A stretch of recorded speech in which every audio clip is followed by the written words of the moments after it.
Halo guys, kembali lagi dengan saya Alvesting dari Akademi Kripto ya. Kali ini kita sudah ya memasuki modul kelima ya mengenai Crypto Harmonic Trading. Jadi di sini kita akan membahas ya mengenai gimana ya menerapkan dan mengawinkan ya Elliott Wave ini dengan Fibonacci. Jadi di sini kita akan membahas ya mengenai korelasi ya Elliott Wave dan juga Fibonacci. Jadi kenapa sebenarnya Elliott Wave dan Fibonacci ini berhubungan ya? Karena kan di sini Elliott Wave ini kan merupakan tools ya untuk melihat ya gerakan motif dan juga korektif. Dan ketika kita ngomongin korektif ya atau koreksi, itu sangat erat ya kaitannya dengan ketika kita mencari retracement point ya atau retracement area, yang mana retracement area itu bisa kita deteksi dengan Fibonacci retracement tools. Jadi di sini ya kita mendeteksi ya gerakan korektifnya itu dengan Fibonacci. Itulah mengapa ya Elliott Wave ini sangat berhubungan atau berkaitan dengan Fibonacci. Jadi karena memang ya Elliott Wave ini kan ya ada gerakan motif dan juga ada korektif, dan kita gunakan ya Fibonacci untuk melihat ya gerakan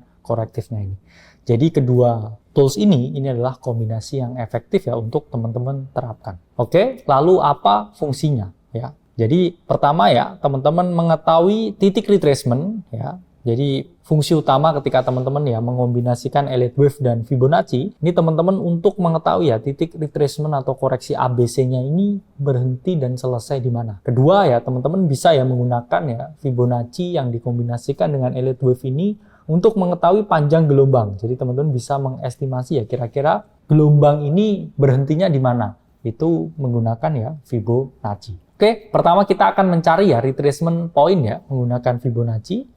Di mana di sini ya tren utama ini adalah motif ya, yaitu adalah 1, 2, 3, 4, 5, dan korektif ini di A, B, C. Oke. Jadi di sini kita akan mencari ya titik C-nya ini berhenti di mana ya. Kalau kita lihat ya tarik garis ya dari titik low ke titik high di 1, 2, 3, 4, 5 ya. Setelah dia selesai ya dengan motifnya ya di 5-nya ini dia pasti melakukan korektif ya, korektif ABC.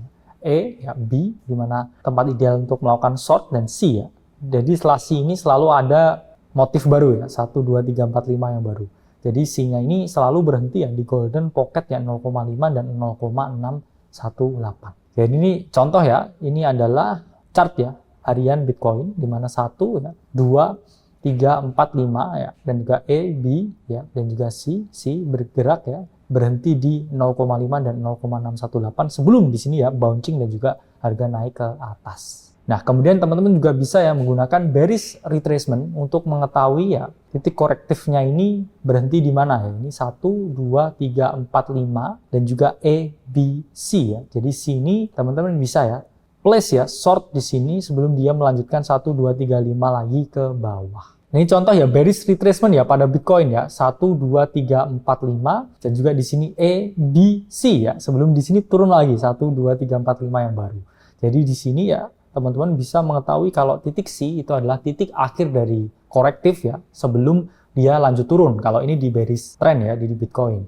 Sehingga teman-teman bisa ya lihat di sini ada bearish retracement ya sebelum harganya turun ke bawah. Selanjutnya kita juga bisa ya mencari ya panjang dari wave ya menggunakan ya perpaduan antara Elliott Wave dan Fibonacci. Jadi selalu perhatikan ya teman-teman rasio 1618 ya sebagai panjang dari next impulsive wave.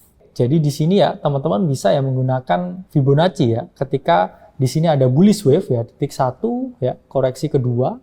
Jadi teman-teman bisa tarik ya dari titik 1 ini ya tarik ke titik 2 yang mana teman-teman akan mengetahui ya 1618-nya di mana. Jadi teman-teman bisa menggunakan 1618 untuk mengetahui panjang gelombang ya atau wave ketiga. Contoh ya ini bullish wave ketiga ya ini sepanjang 1618. Jadi titik 1 ya titik 2 ya teman-teman bisa tarik ya garis dari titik 1 ke titik 2 ya. Jadi teman-teman bisa mengestimasi ya panjang gelombang ketiga ya ini selalu ya di 1618 atau sepanjang 1618. Jadi ini contohnya ya first impulsive move ya bullish ya gelombang 1, retracement gelombang 2 ya. Teman-teman masuk long di sini dan targeting ya tarik ya garis dari 1 ke 2 ya. Kemudian teman-teman bisa spotting 1618-nya dan ini gelombang ketiga ya, sepanjang kurang lebih 1618 sebelum dia retrace lagi. Oke, jadi 1618 ini bisa teman-teman ukur ya sebagai gelombang ketiga. Contohnya ini ya, di bearish wave ya, teman-teman ya bisa ya tarik ya 1 ke 2 dan juga 1618 ya ini sebagai target ya gelombang ketiga sebelum harga turun ke bawah. Nah, jadi titik 2 ini bisa ya teman-teman jadikan ya tempat untuk sell short ya, dan bullish wave ketiga ini sepanjang 1618. Ini contohnya ya, harga turun ya, kemudian di sini di titik 2 ya, teman-teman bisa tarik ya dari titik 1. Ya ini ya, ilustrasinya seperti ini ya. First bearish move di titik 1 ya, kemudian di titik 2 ya, di sini, kemudian dia lanjut turun lagi ya ke titik 3. Yang mana titik 3 ini berhenti ya di 1618. Jadi 1618 bisa ya kita jadikan suatu target ya atau panjang dari wave selanjutnya. Jadi di sini udah paham ya cara menerapkan ya elite wave dengan Fibonacci ya. Saya Alvesting dari Akademi Crypto. Sampai berjumpa di video selanjutnya.